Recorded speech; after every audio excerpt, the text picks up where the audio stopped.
L'un des porteurs de la flamme olympique l'a porté pour la deuxième fois dimanche. On vous dit de qui il s'agit après la pause.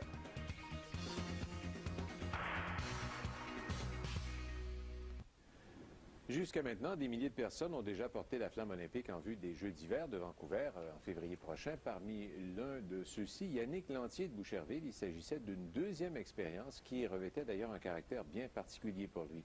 André Jobin raconte. Moi, je suis un parfait inconnu et de l'avoir porté deux fois... En 1988, Yannick Lantier fut l'un des milliers de porteurs de la flamme olympique avant les Jeux d'hiver de Calgary. Fait plutôt inusité, il a porté pour une deuxième fois la flamme olympique en vue des Jeux de Vancouver le 11 décembre dernier à Joliette. L'adrénaline fait en sorte que je pense que j'aurais pu courir 1 kilomètre sans vraiment m'entraîner.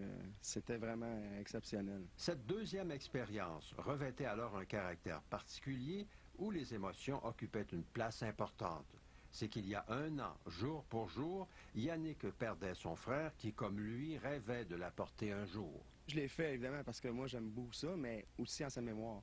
Et il y avait un peu d'émotion dans tout ça. Et ça, c'est vraiment très, très important. Je pense même dans mon deuil, là, ça a eu un effet très, très profitable. Jamais 203, pourquoi pas, se dit Yannick Lantier, surtout s'il devait y avoir des Jeux d'hiver dans un avenir pas trop éloigné à Québec. Je pense sérieusement.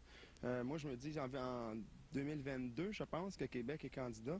Je vais avoir encore l'âge de pouvoir faire un petit parcours comme j'ai fait pour porter le flambeau.